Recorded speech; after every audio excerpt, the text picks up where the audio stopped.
Hürmetli vatandaş, leksiyalarımızı devamlaştırıyoruz. Endeki leksiya mavzudun birinchisi 2020 yıl 11. ayının 13. günü hafta cuma. Endeki mavzu mındak vatandaşlar. Joe Biden hukuk ötküzüp elişke teyyarlık kılıvatıda.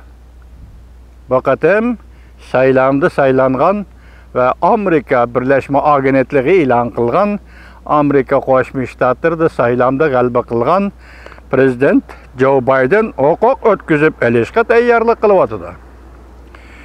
Donald Trump saylamdan neticesiga davamlıq xires ilan kılıvatıda.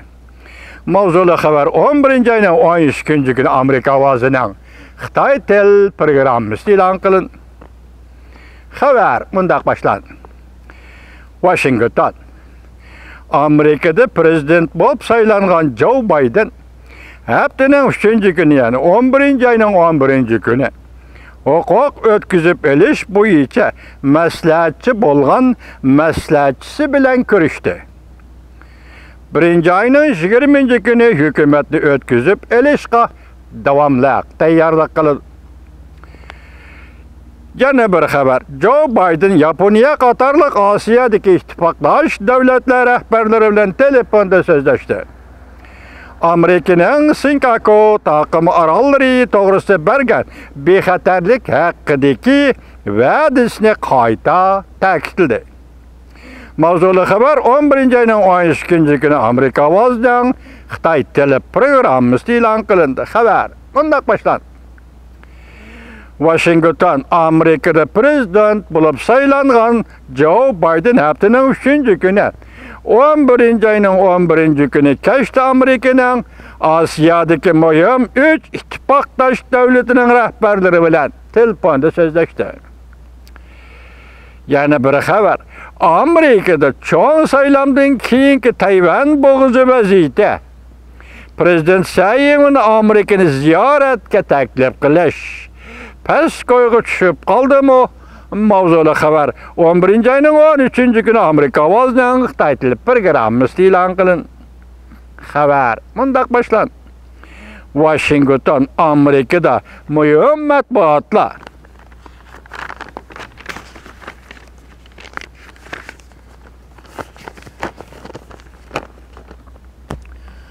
Matbuat organları kıyas kılgandaki saylamda prezident bulup saylangan Joe Biden dünyada her qaysı devlet rəhbərlərinin yetip kelgen tebrik telegramması tapşırıp aldı. Cümleden Tayvan'ın prezidenti Tsai Ing-wen'nin tebrik telegrammasını mı tapşırıp aldı. Devlet Müdafiə Ministerliğinin Cungo İşleşhanısının müdiri Jess Bosco Amerika avazının ziyaretini kabul kılganda Donald Trump'ның qayta saylanışıdan mümkünlük bolğaçqa ümitsizlendim. Çünkü devlet bir xatarligi taraftan qaraganda Trump hükümeti Şarq Asiya siyaseti de cümleden Tayvan, Şangan, Janubi Deniz, Kuriya yerim arıları işlerinde nayiti yaxşı işlegen idi. Joe Biden Aksaray'a kirgandan keyin Prezident Trump hükümeti əməldarlarının Aksaray'dan ayrılıp ketişinden ansirdi. Bu Bosco. Devlet Müdafiə Ministerliğine Cungo İşleri bu işhanısı müdiri Jess Bosco'nun bu qatamqı pozisiyası kəpəndiler. Xalqara cemiyet Hong Kong Demokratiya taraftarları azalarının kanun çıkarış komitetideki ornunun Beijing'den tartip alğanlığına katı kayıpledi mavzulu haber 11. ayının 13. günü Amerika avazından Xitay tili programması ilan kıldı. Haber mundaq başlan. Cungo dairleri haftanın 3. günü kanun çıkarış komitetinin demokratçılığa mensup 4 nefer azasının salayetini elip taşıldı.